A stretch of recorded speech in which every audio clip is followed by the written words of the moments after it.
Bismillahirrahmanirrahim. Assalamualaikum warahmatullahi wabarakatuh. Selamat sore teman-teman semua.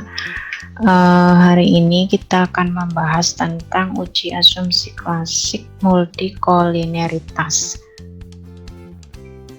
Sebelumnya kita sudah pernah membahas salah satu uji asumsi klasik, yaitu uji asumsi klasik normalitas. Nah, kali ini kita akan membahas tentang uji asumsi klasik multikolineritas. Nah, apa yang dimaksud dengan multikolineritas? Saya akan jelaskan terlebih dahulu ya tentang uji asumsi klasik multikolineritas. Jadi untuk konsep dasar dari uji multikolineritas, ada istilah kolineritas. Nah, ini istilah kolineritas ini sering dibedakan dengan multikolineritas. Sebetulnya dalam pembahasan ini ya nanti kita dalam pembahasan ini kedua istilah tersebut itu tidak terlalu dibedakan ya. Nah, kolineritas itu artinya apa? Itu artinya bahwa terjadi korelasi linear yang mendekati sempurna antar dua variabel bebas. Sedangkan untuk multikolineritas itu artinya terjadi korelasi linear yang mendekati sempurna antar lebih dari dua variabel bebas. Nah, apa tujuan dari uji multikolineritas? Tujuannya itu adalah untuk menguji apakah di dalam model regresi itu ada korelasi yang tinggi atau sempurna di antara variabel bebas atau tidak. Jadi ada tidak korelasi yang tinggi antara variabel bebasnya. Itu tujuan dari uji multikolineritas. Jadi ada beberapa pendekatan yang bisa dilakukan untuk melakukan uji multikolineritas ya. Nanti akan saya jelaskan ya beberapa pendekatan dan saya akan coba demokan bagaimana melakukan uji multikolineritas dengan menggunakan SPSS.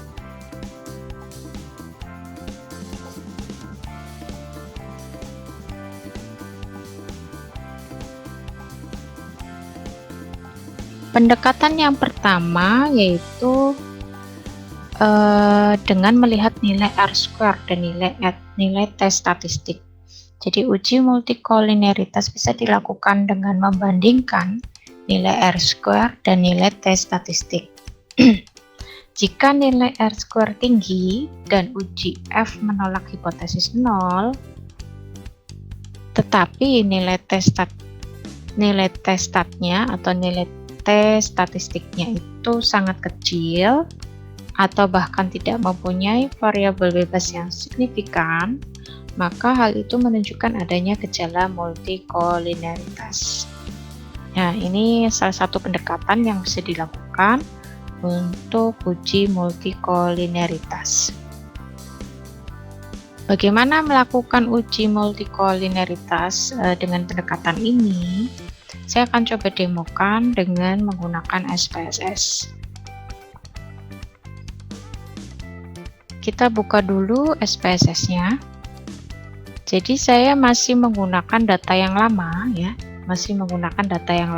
yaitu data yang saya gunakan pada saat analisis korelasi ya sampai dengan analisis regresi dan uji asumsi klasik. Ini adalah data yang saya gunakan.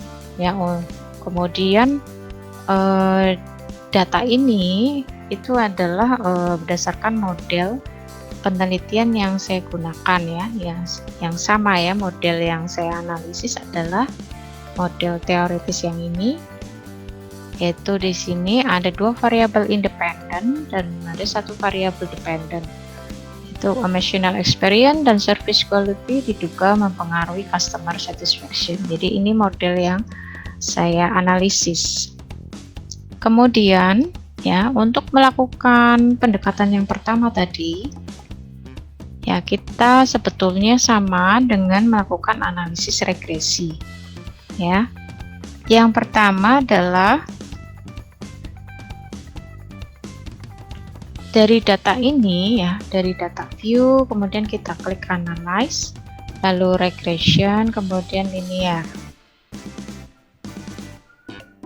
Nah, kita kemudian pilih ya customer satisfaction tadi sebagai variable dependent, service quality masukkan ke independent, emotional experience ke independent.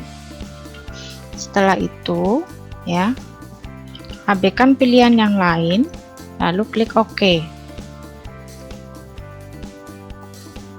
Nah, kemudian kita akan melihat di sini ada output hasil regresi. Nah, pada model summary di sini kita bisa lihat nilai R-square-nya. Nilai R-square ini adalah sebesar 0,247 ya, atau 24,7% ya. Itu masih tergolong relatif kecil ya. Kemudian pada analisis ANOVA, pada tabel ANOVA,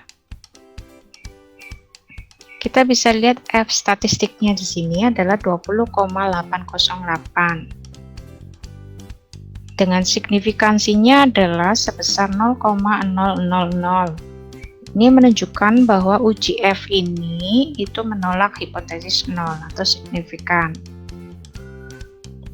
Kemudian berdasarkan analisis koefisien, ini pada koefisien ini, pada variabel service quality ya, di sini tingkat signifikansinya adalah 0,0000, sangat kecil ya, lebih kecil dari 0,01 atau lebih kecil dari 0,05. Kemudian nilai tes statistiknya adalah 4,528. Kemudian untuk emotional experience juga nilai tes statistiknya di sini adalah 3,482 dengan nilai signifikansi juga 0,001, lebih kecil dari 0,01 ya, lebih kecil dari 1% ya. Jadi hal ini menunjukkan apa? Bahwa hasil uji T dari variabel service quality dan emotional experience ini signifikan atau menolak hipotesis 0. Kesimpulan dari ini ya, dari hasil output ini kita bisa lihat. Jadi dengan melihat tadi perbandingan antara nilai R-square di sini, nilai R-square-nya di sini relatif rendah.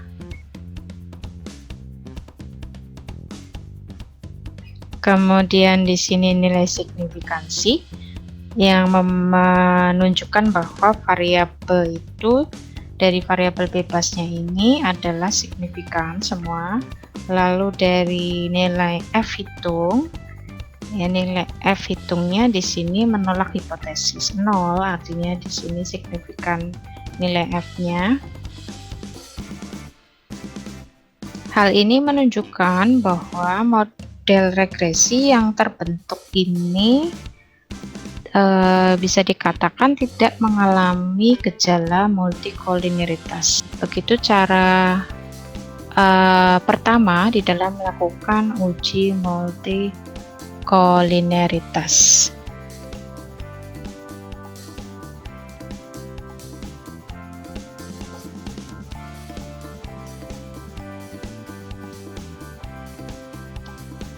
Kemudian pendekatan yang kedua yaitu dengan melakukan uji multikolinearitas dengan nilai pairwise correlation antar variabel bebas. Jadi uji ini dilakukan dengan melihat nilai koefisien korelasi antar masing-masing variabel bebas. Kriterianya jika nilai koefisien korelasi antar masing-masing variabel bebas itu tidak lebih dari 0,7, maka model tersebut tidak mengandung gejala multikolinearitas. Jadi kalau nilai koefisien korelasinya itu tidak ada yang lebih dari 0,7, maka bisa dikatakan model regresi tersebut tidak mengandung gejala multikolinearitas. Nah, bagaimana caranya melakukan uji dengan pendekatan ini dengan menggunakan SPSS. Saya akan coba demokan. Kita buka dulu SPSS-nya. Baik, dari data view kita klik analyze ya, kemudian kita klik regression, lalu kita pilih linear. Kita reset dulu ya. Kemudian kita masukkan variabel customer satisfaction sebagai dependent, service quality independent, emotional experience juga independent. Lalu kemudian pada statistik kita klik, kita pilih klik covariance matrix ya. Kemudian kita klik continue.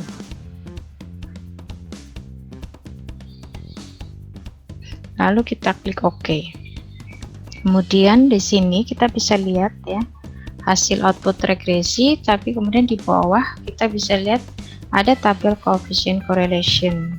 Jadi di sini nanti adalah output dari pairwise correlation ya. Berdasarkan output dari coefficient correlation, di sini terlihat bahwa coefficient pairwise correlation antar variabel bebas, kita bisa lihat emotional experience ya dengan service quality, berapa koefisien korelasinya. Di sini adalah minus 0,221, jadi koefisien korelasinya negatif 0,221. Kemudian apa maksud dari nilai ini? Jadi kalau misalnya kesimpulannya ya, kita bisa lihat koefisien pairwise correlation antar variabel bebas ini itu kan besarnya negatif minus negatif 0,221, dan ini lebih kecil dari 0,70 ya. Maka bisa disimpulkan bahwa model regresi yang terbentuk itu tidak mengalami gejala multikolinearitas. Nah, begitu kesimpulan dari uji multikolinearitas dengan menggunakan pairwise correlation.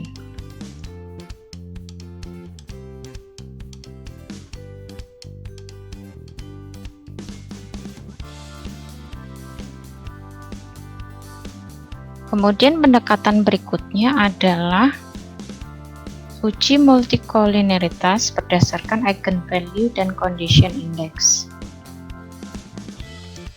Nah, uji ini dilakukan dengan melihat rasio maksimum eigenvalue dengan minimum eigenvalue K kecil.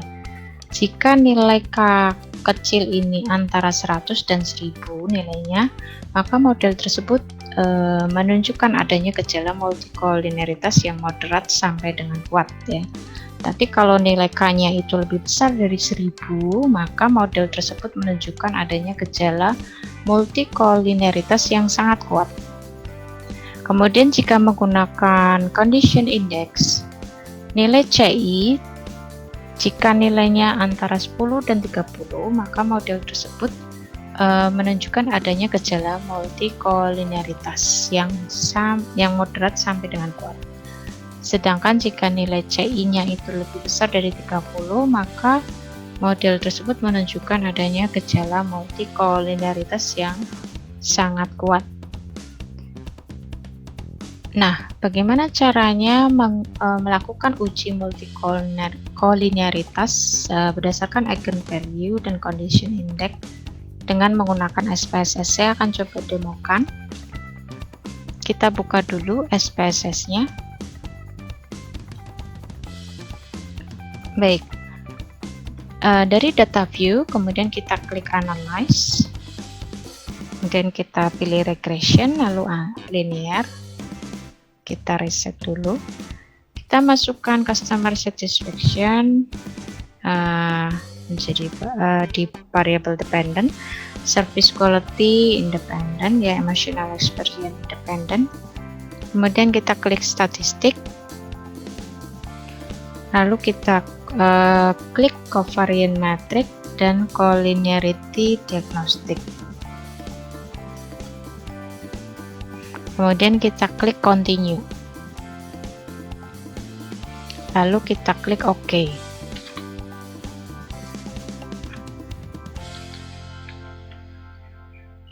Ya, di sini akan keluar lagi output regresi. Kemudian di bagian bawah, sini ada tabel koefisien. Kemudian ada tabel coefficient correlation, lalu ada tabel collinearity diagnostic. Yang kita lihat ini collinearity diagnostiknya. Berdasarkan output pada collinearity diagnostic ya, terlihat bahwa nilai eigenvalue itu maksimum adalah 2,984. Sedangkan nilai eigenvalue minimum adalah 0,005. Nah, dari sini kita bisa hitung nilai K kecil, ya, nilai K kecil. Jadi untuk menghitung nilai K kecil, kita bisa lakukan ya, dengan membagi maksimum eigenvalue dibagi dengan minimum eigenvalue. Maksimumnya adalah 2,984 dibagi dengan 0,005. Nah, hasilnya di sini 596,8. Jadi nilai K kecil di sini sebesar 596,8. 596,8 ini apa artinya? Ya, nilai ini itu berada di antara 100 dan 1000.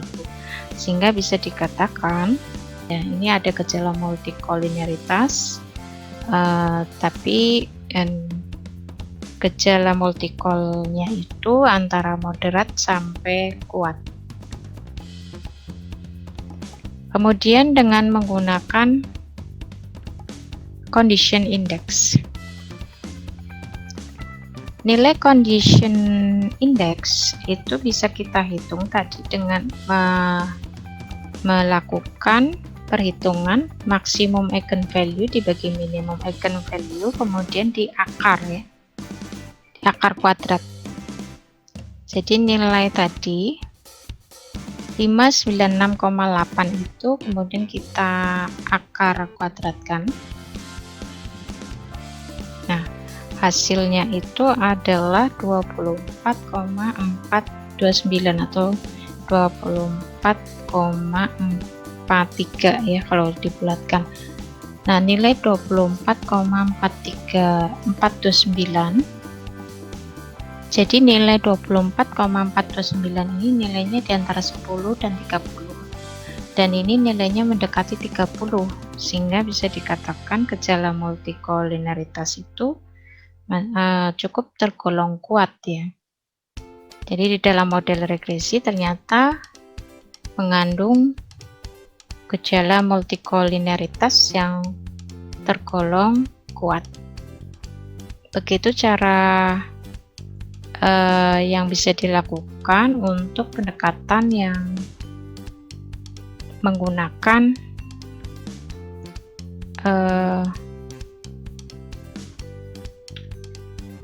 eigenvalue dan condition index.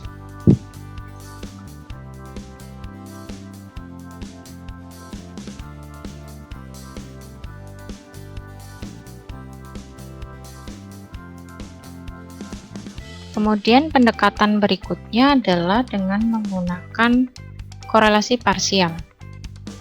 Uji multicollinearitas dengan korelasi parsial ini bisa dilakukan dengan membandingkan antara koefisien determinasi R²,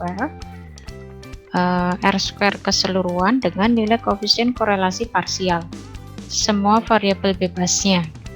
Jadi jika nilai R² atau nilai koefisien determinasi itu lebih besar dari nilai koefisien korelasi parsial semua variabel bebasnya, maka model tersebut tidak menunjukkan adanya gejala multicollinearitas. Nah, bagaimana caranya melakukan uji multicollinearitas dengan korelasi parsial? Saya akan coba tunjukkan dengan menggunakan SPSS. Kita akan buka dulu SPSS-nya.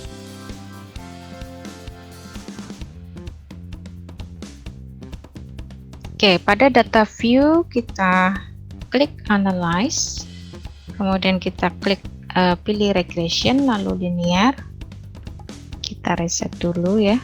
Kita masukkan customer satisfaction di variable dependent, service quality independent, emotional experience independent. Lalu pada statistik kita pilih ya, kita klik part and partial correlation. Kemudian kita klik continue. Setelah itu kita klik OK. Nah, sini akan muncul lagi output regresi, kemudian juga ada tabel koefisien. Pada tabel koefisien kita bisa lihat di sini ada partial correlation, ya, korelasi parsial. Nah, apa yang bisa kita simpulkan? Kita lihat di model summary. Pada model summary di sini nilai R-square secara keseluruhan adalah 0,247. Kemudian pada koefisien correlation parsial ya, pada nilai partial correlation di sini kita bisa lihat untuk variabel service quality adalah besarnya 0,373. Sedangkan untuk emotional experience ini besarnya 0,295. Nah, nilai masing-masing partial correlation ini besarnya itu lebih besar dari nilai R-square, atau nilai R-square itu jauh lebih kecil dibandingkan dengan nilai partial correlation masing-masing variabel bebas. Nah, ini bisa disimpulkan ya, bisa disimpulkan bahwa model regresi yang terbentuk ini terjadi gejala multikolinearitas.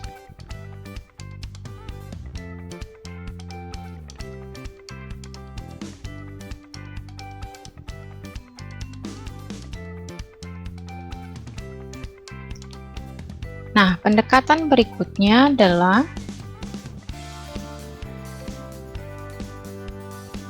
dengan menggunakan nilai toleran dan VIF atau varian inflation factor. Uji multikolinearitas dengan TOL dan VIF. Uji ini dilakukan ya, bisa dengan melihat hasil output dari nilai toleran dan VIF pada SPSS ya. Jika nilai tolerannya itu kurang dari 0,10 atau nilai VIF-nya itu lebih besar dari 10, maka model tersebut menunjukkan adanya gejala multikolinearitas. Jadi yang kita harapkan nilai tolerannya itu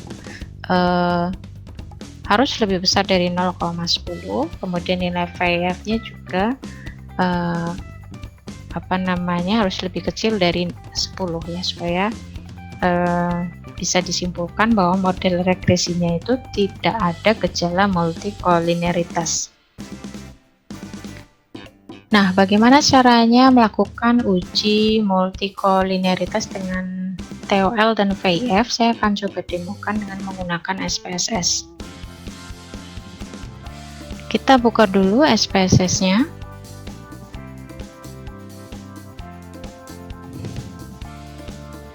Nah, pada data view kita klik analyze, kemudian kita pilih regression, lalu linear. Kita reset ya. Kita masukkan customer satisfaction di variable dependent, service quality ke sini, ke independent, emotional experience independent.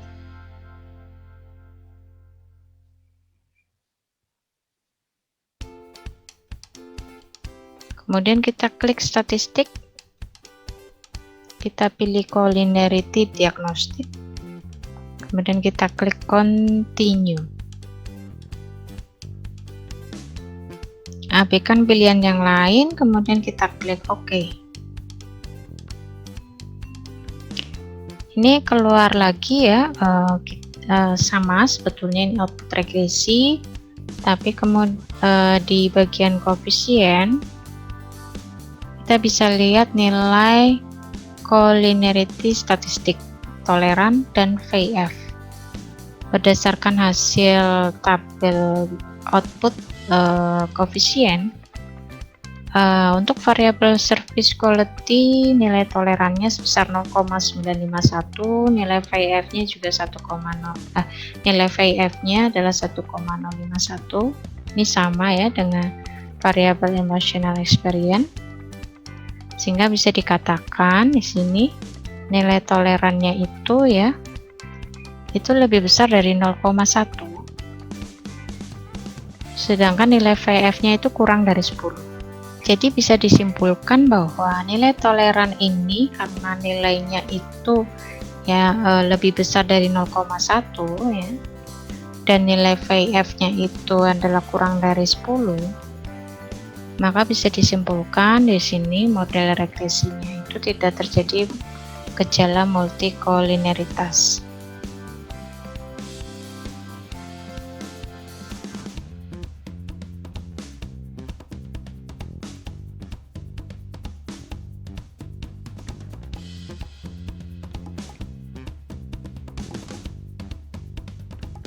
Baik, berikutnya saya akan jelaskan ya,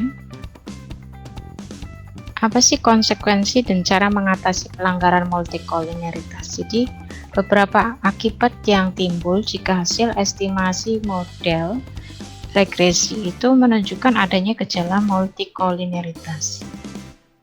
Konsekuensi atau akibat yang timbul itu yang pertama, penaksir kuadrat terkecil tidak bisa ditentukan meskipun hasil estimasi yang dihasilkan itu blue based linear unbiased estimator. Kemudian yang kedua, interval kepercayaan atau confidence interval itu cenderung meningkat lebih besar sehingga mendorong untuk menerima hipotesis nol. Yang ketiga, nilai tes statistik koefisien dari satu atau beberapa variabel penjelas secara statistik tidak signifikan, sehingga dapat menyebabkan dikeluarkannya suatu variabel penjelas dalam suatu model regresi. Nah, padahal variabel penjelas tersebut bisa saja itu sangat penting ya perannya dalam menjelaskan variabel terikatnya. Yang keempat, penaksir OLS dan kesalahan bakunya itu cenderung tidak stabil dan sangat sensitif bila ada perubahan data, meskipun sangat kecil. Kemudian yang kelima, jika multicolnya itu tinggi, mungkin R-square bisa tinggi, namun tidak satupun taksiran koefisien regresi yang signifikan secara statistik. Nah, jika asumsi multicolnya itu tidak terpenuhi, apa yang bisa dilakukan? Ada beberapa metode untuk mengatasinya ya, yaitu 1. Memperbesar ukuran sampel. Yang kedua, menghilangkan salah satu atau lebih variabel bebas. Yang ketiga, menggabungkan data time series dan data cross section. Yang keempat, melakukan transformasi data. Yang kelima, dengan menggunakan metode regresi komponen utama atau principal component regression. Demikian yang bisa saya jelaskan ya terkait uji asumsi klasik multikolineritas. Terima kasih. Assalamualaikum warahmatullahi wabarakatuh.